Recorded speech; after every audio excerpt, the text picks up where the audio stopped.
Wood Elf previews are finally here. It has been a while coming, and they went up at 4:30, 5-ish, something like that yesterday. And I unfortunately wasn't able to go live to do a stream talking about them because I was too busy winning event, as you'll see there. You can find out more about that on tomorrow's podcast. We're going to be going live at 8 p.m. BST if you want to hear me talk about the Saffron Slam win tomorrow.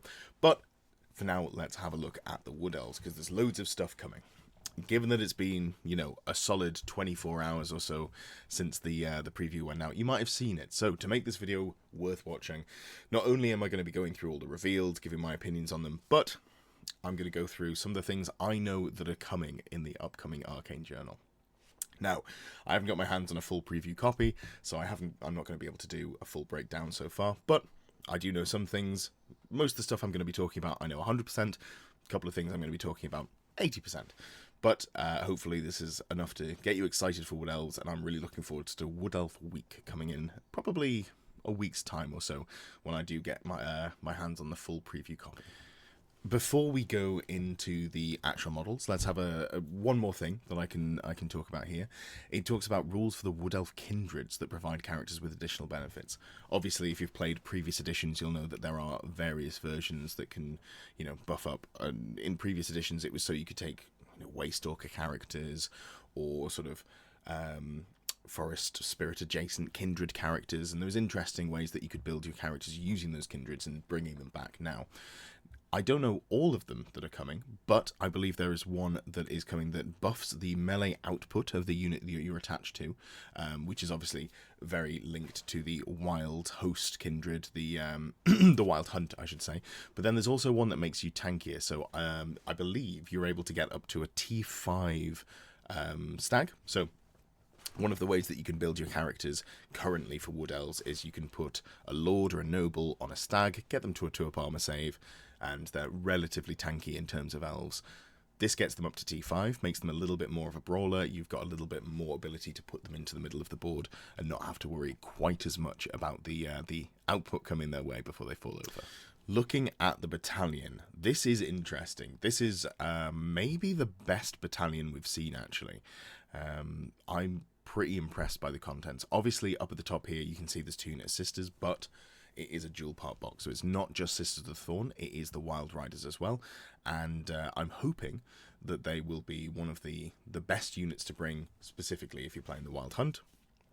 I don't know all that much about the Wild Hunt detachment yet, so I'm looking forward to finding out how that all works together. Hopefully there's a way to supercharge them to get enough juice out of the Wild Hunt to make it worth running them. Then we've got a whole load of archers. It looks like we've got a box of 32 here of the Glade Guard, yes, and it confirms that down the bottom here as well. And then there's also a box of 20 Wildwood Rangers or Eternal Guard. These are the ones that I'm less impressed by, but again, if we're going back to the host of Talison, maybe there's enough rules in there that we're actually quite excited to play with, spear and shield and light armor, or the 2 hand weapons that you do have if you're looking for the Wildwood Rangers. I think it's a good box, and even if you were just getting the archers and the Wild Hunt, and then you've got 20 bodies spare, which are nice new models with good cloaks and some spare pieces, I think this is probably going to be a decent pickup as it stands. Obviously, we'll have the rules coming out before you can actually, buy the models. You'll be able to do your pre-orders probably around the same time, but you'll have chance to find out whether you want to pick up this box because the rules actually work for these spearmen down at the bottom. But yeah, I like it. I think it's good. It feels like a lot of models in there. If you're trying to start Wood Elves from scratch, this feels like it's probably a good place to start. You've got a lot of bodies in there, and hopefully that'll be enough to keep you going. Maybe you just want to add some Glade Riders to that and then a couple of characters. Going down, you can see that we've also got 2 of the transfer sheets with loads of transfers on them. That's great. I think Wood Elves, I'm less bothered about transfers. There's a lot less flat surfaces. It's mostly just banners. And if you're playing, for example, lots of archers skirmishing, you may be less likely to take standards on those units, but it's still nice to have, and the secondary market is always pretty decent for those. You can probably flip them on eBay if you end up not wanting them. Someone will want to take them off your hands, I'm sure, because they're somewhat of a limited ability to get them.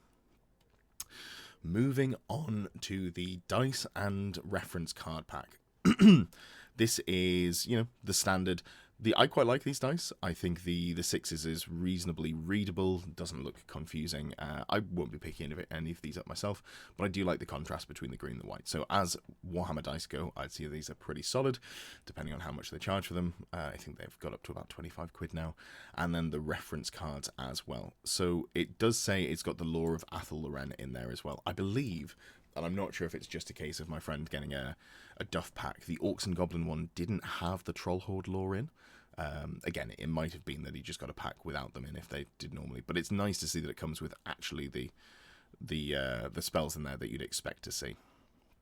I personally don't think these are super worth picking up, but if you find that it's something that you want to have, go ahead. They're very limited. You'll only be able to pick them up at the start of the launch. Orion, King in the Woods. This is an interesting model. I really like the old classic model. He is starting to look a little bit dated, especially on the Hounds, but I think he's got that classic charm. I'm a big fan. I remember from the version that I played back in the day, he had some sort of bolt thrower bow, and then also was pretty hefty in melee. Here it says, the consort king of Athaluren, husband of the mage queen Ariel and leader of the wild hunt. Orion is a literal force of nature whose arrival on the battlefield sends his allies into a frenzy as he blasts from his horn to stoke the spirit of Kurnus in them. It's a returning metal model, which I think I like, actually. I do quite appreciate the old chunky metal models. Now I've been building quite a few of them. I've come to love the metal again, especially with the debacle that was Finecast, and while we've moved back to a more impressive resin, going to the Forge Build resin, I'm still not upset to see these models coming back in metal. And there's always the old classic Dreadnought in a sock. If you're losing the game, you can just stick your heavy models in a sock and definitely not attack your opponents with them. It does come with 2 Hounds of Orion, loyal coursers who help run down his quarry. So a little tidbit about Orion. The model himself isn't ethereal, but the 2 dogs that are coming with him are. This is really interesting, especially with how Old World is being played at the moment, because if you're running this character around on his own, getting him into combat, you'll find that you're going to be challenged out a lot, and having a couple of dogs on the side becomes a little bit of a liability, because normally if you go into a unit, you win the challenge against the unit champion, they can't harm you, yada yada. In this case, the dogs would die. However, the dogs do have ethereal, so I think that's quite funny. It's a very different perspective to the normal dragon going in and challenging. While I don't think that Orion's necessarily going to be guaranteed to max out the overkill in a way that a dragon is, he can go in, do his wound to the unit champion, do the 5 wounds of overkill, and then the dogs can strike back with impunity as long as your opponent doesn't have magical weapons, magical attacks in that unit, and potentially pick up another couple of points of combat res, which I think is a very interesting dynamic to have for a character. As characters go, I think Orion is one that we're going to be seeing quite a lot of. He's one of the shining sparks of this Arcane Journal from what I've seen so far. Ariloth, Lord of Talison, returning model here, not one that I'd seen before, but I believe came in at 8th edition. Back, this was after I'd stopped playing. Talison, otherwise known as the Grove of Eternity, is ruled by Lord Ariloth, a fearless hero and champion of Queen Ariel. Interesting that they're both linked to the Queen. You'd have thought that they'd have gone a little bit more widespread, but that's fine. Accompanied by his loyal hawk Scar the Eye Thief, and wearing heavy armour, he prefers to fight in the thick of combat side by side with the Eternal Guard. This is a returning plastic kit. I like the kit. I think this is a nice model. I'd maybe want to do a head swap or a weapon swap, but I think it's solid. And honestly, if you wanted to do some sort of dragon conversion, I think this model would be a pretty solid place to start for the rider, unless you were looking for something sitting specifically. I'm very much picturing the old Sisters of Twilight on Forest Dragon. I think that's the model I'm thinking of. I'll put it up on screen so you can see what I'm talking about. But I think this would work very nicely in a similar sort of style, which I think suits the Wood Elf vibe. And then there is next the Wood Elf Noble on Dragon. This is an old kit, and yesterday it was labelled as High Elf Noble on Dragon, which was funny, but, mistakes happen. This is the classic Forest Dragon, and I love that they've just brought it back in the classic style. So this is very clearly, I'm not sure if it was 90s or 2000s paint style, but I don't think they've redone it. I don't think this is an updated version. I think this is just one that was painted back in the day, but then has very clearly been rebased in a much more modern basing style with the brown base rims, the nice bits of slate and tufts of grass. I think it looks fantastic. I think this is a really nice model. This is going to be a divisive buy. Either you love it or you are completely unbothered by it, but it is a returning metal dragon with plastic wings, so this thing's going to be chunky. However, because it's so thin, it's not going to be anywhere near as heavy as you might expect it to be. The big bits that you'd expect to add weight to these dragon wings here, obviously a classic piece that you used to be able to order out of the, what was it, the Troll Order catalogue. I can't remember the name of it. But I think the most exciting thing is it's coming with 6 paper banners that you can use to decorate the cavalry spear and banner pole. That is classic Games Workshop. That's back in the day before they had actual moulded, cloth banners. I guess maybe the technology didn't exist in a way to get nice, realistic looking flowing cloth, so they provided you with paper banners. I think that's really fun. But yeah, this is a classic model. You'll either absolutely love it or you will not want to touch it with the 10-foot barge pole, so you'll know whether you want to pick this one up. There's also a whole host of returning wood elf characters that are coming in metal, and these ones are fantastic. I think these are some of the most flavorful sculpts. The one at the bottom right here is fine. It's just, I believe I think it's meant to be like a whatever the melee scout kindred is, if there is one. In fact, I'm not entirely sure what this is down here. It has been a hot minute since I've looked into the Wood Elf lore. But we have got the classic Wood Elf Lord here with Great Weapon. One of the, I think, best classic metal models to exist. And then we've got the Way Watcher here as well. Both really characterful. Loads of detail on there that looks great. I'm probably going to be picking up, I guess, if they're coming in a pack of 3, which is, I think, how it's... Yes, so they're coming in a set of 3 nobles on foot. Yeah, I'll probably pick this up just to have and to paint, because I really love these 2 models in here. And the model on the right is probably fine. I think it's maybe just a victim of the angle that it's been photographed from. So looking forward to getting my hands on some of these. Speaking of getting my hands on some returning classics, these metal mages I think are absolutely fantastic.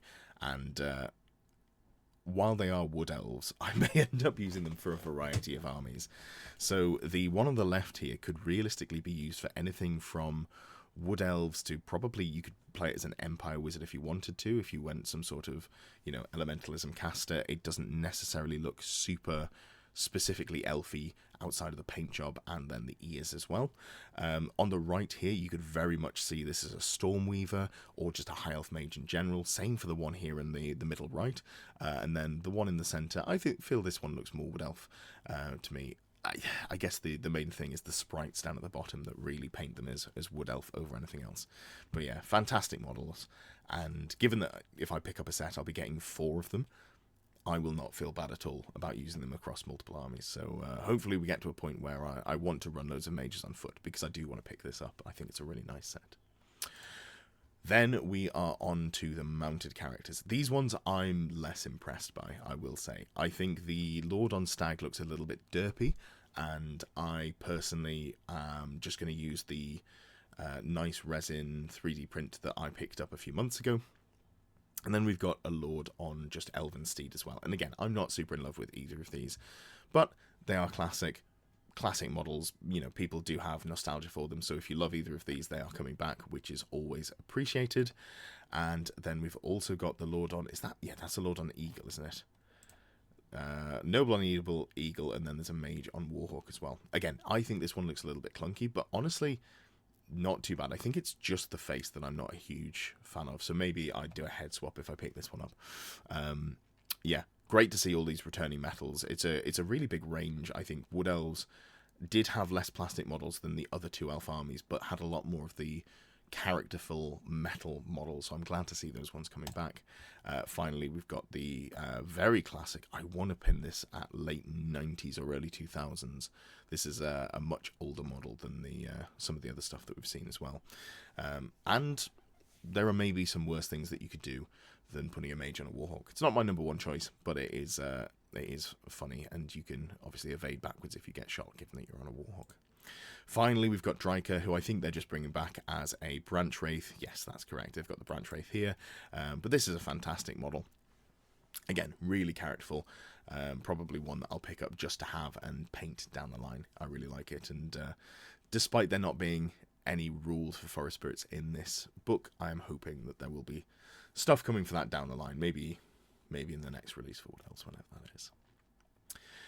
Moving on to the returning plastic Wood Elf units. So we've got 32 Glade Guard here. Really good stuff. One of the better old elf kits, I'll say. I don't think they necessarily are quite as good as the newer High Elf sculpt, but I really do like these, and they've got so many different layered bits of cloth and leather that I think it's very easy to paint them without them all looking cohesive. I really like the paint style they've gone for here. Obviously, this is going to be your mainstay for Wood Elves at the moment. This kit will build your Deepwood Scouts and also just your regular Glade Guard. Both are important to have for a Wood Elf army. Glade Guard because you have to, Deepwood Scouts because they're much better. Moving on, we've then got the newer kit, which is the Eternal Guard and Wildwood Rangers, and this is a really nice kit. And you know what, honestly, looking at this, if the Sea Guard kit for High Elves didn't come out, I'd be half tempted to run these models here as Sea Guard. I think if you want, potentially, and apologies to the Wood Elf players because I'm saying this in the middle of your release, if you're wanting some nice High Elf spearmen, maybe this is the direction you go. But yeah, waiting to see what the Talison detachment does in terms of rules for these sort of melee models, but if they're good, you'll be wanting to pick these up, and if not, they're here in the future, you know. It's a very versatile kit. You've got a lot of pieces in there, a lot of stuff that you can do with them. Then we've got the Glade Riders. Glade Riders, absolute classic. Glad to have those coming back as well. Again, a pretty solid kit. Not the most, you know, it was one of the nicer of the slightly older kits. Again, I think it's really good.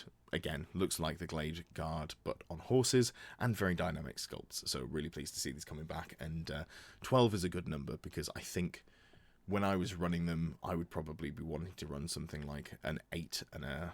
Well, I guess I'd run a 7 and a 5 or something if I want to squeeze out. Or you could run, you know, a squad of 8 and then convert some characters. Plenty of options in there. Finally, the Sisters of the Thorn and the Wild Riders. Interesting. We've got the 10 in a box, which is... I'd like to see 12, but because it's one of the newer kits, it was after they stopped printing things in multiples of 6s or 4s and started doing it in multiples of 5, so it's fair enough. We have got a whole host of returning Wood Elf metal units, not just the characters, but before we get to that, I guess let's drop in another teaser. So the Lore of Athaluren is, and I don't know if I've seen the finished version of this, but there are some interesting spells in there. One of which is an assailant spell that not only hits, it doesn't do a number of randomized hits the way that you might expect for Spectral Doppelganger or perhaps something like Hammerhand, but it does, it makes every model in the front rank take an initiative test. Are you sick of playing against your opponent's undead, where they're playing Graveguard and they're going, I don't know, 10 wide? If you want them all to have to take initiative tests and then take some fairly punishing hits, then the Lore of Athaluren may be for you. Not a signature spell, so you'll need to roll into it, but definitely a promising one, so I'm excited to see what Wood Elf players manage to pull out of the hat with this new spell lore. With the returning metal Wood Elf units, I love these models. I've been trying to play with War Dancers and had...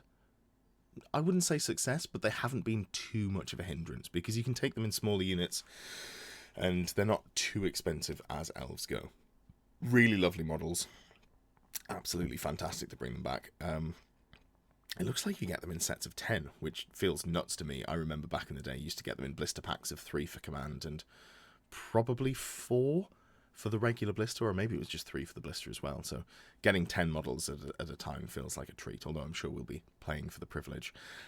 These are great, and honestly, even if you didn't want War Dancers, but you like the models, you could probably use these as a variety of different models. If you wanted a BSB, there's a couple in here that look very BSB-like, and then you've got various other characters that you could run them as. Basically, melee nobles is the main way to run these, I would think. Waywatcher as well.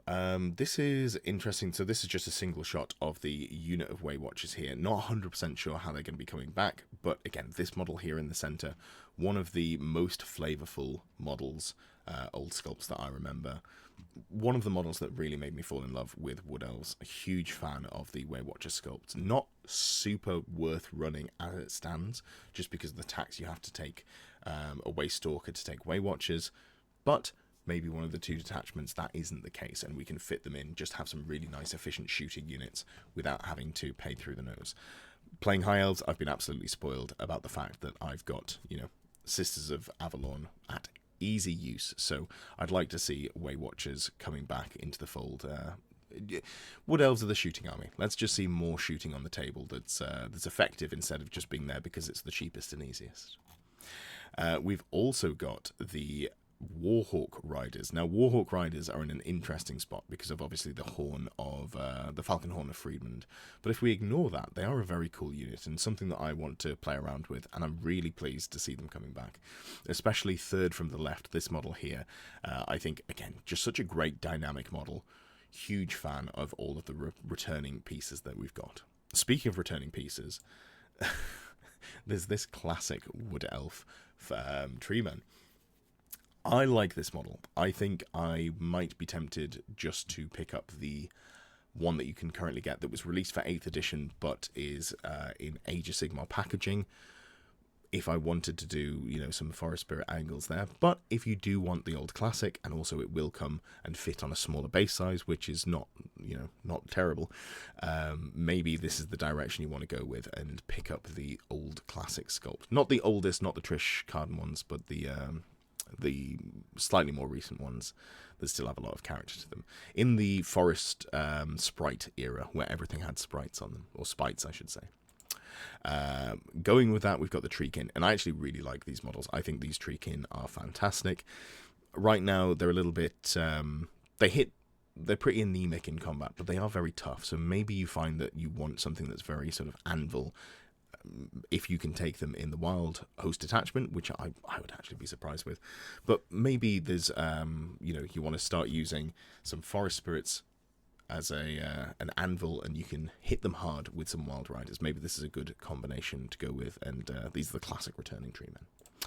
And then also we've got this mixed bag of fun. I don't know why this has come back. I'm a huge fan that it has. I don't know if it's going to be good.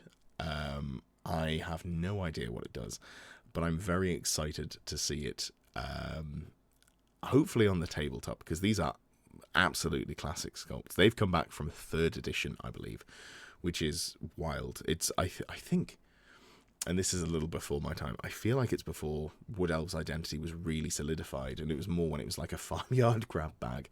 So it's cool to see them bringing all of these beasts back.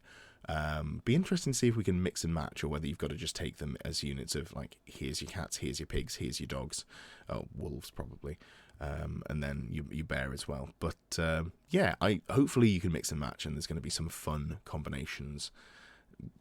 We'll see. That usually has some issues with it, but I'd like to experiment with that. And that is also interesting that it's coming as a full set, so I'm curious to see how much they charge for that. Looking forward to the actual pre-release going up next weekend, so we can see how much everything is. Just to wrap up, we have got the last couple of bits, well, almost, the second to last bits of High Elves. There's the Lawmaster, which, again, I've mentioned before, I think this is a really clunky... I don't want to say sculpt. I think it's a really clunky angle the photo's been taken from. So hopefully this looks better if you see it from different angles. It's just the way the legs interact here looks a bit knock-kneed, and I'm not sure about it. But great to have that coming. Obviously, having a wizard with a sword is just cool in general. And finally, we've got the Silver Helms, absolute staple of High Elf lists. I'm running 12 in all of my competitive lists at the moment, so really pleased to see these coming back. And as said, it does come with the transfers as well. So we'll be able to, as soon as we've got the prices on those, I will put together the, how to get started with High Elves. So maybe that'll be something that I can release on Sunday, or it might be, next week, depending on how the release schedule pans out for me. Thank you for watching. Thank you for getting to the end of the video. If you've reached this point and you haven't already, I would really appreciate a like, a comment, a subscription if you haven't done those things. It just helps me get seen by more people, boost me up in the algorithm, all of the stuff that the YouTubers do like to say. If you would like to support me in my goal to become a full-time YouTuber, I would absolutely appreciate that. You can become a member below. There are various perks to those, name at the end of the videos, all that good stuff, but it also unlocks some VIP areas in Discord if you become a Longbeard or Ground Knight tier supporter. Those VIP sections are the only parts that are locked away in Discord. You don't have to be a member to join the Discord. I'd recommend that you should. We've got about 450, 500 people on there. It's a great place for discussion, a lot of fun. I do try and chime in as much as possible. And it's also where the Fix My List show lists are put, and also if you are one of the Ground Knight or Longbeard tier supporters, where you participate in choosing which list I play in the monthly Pick My List series.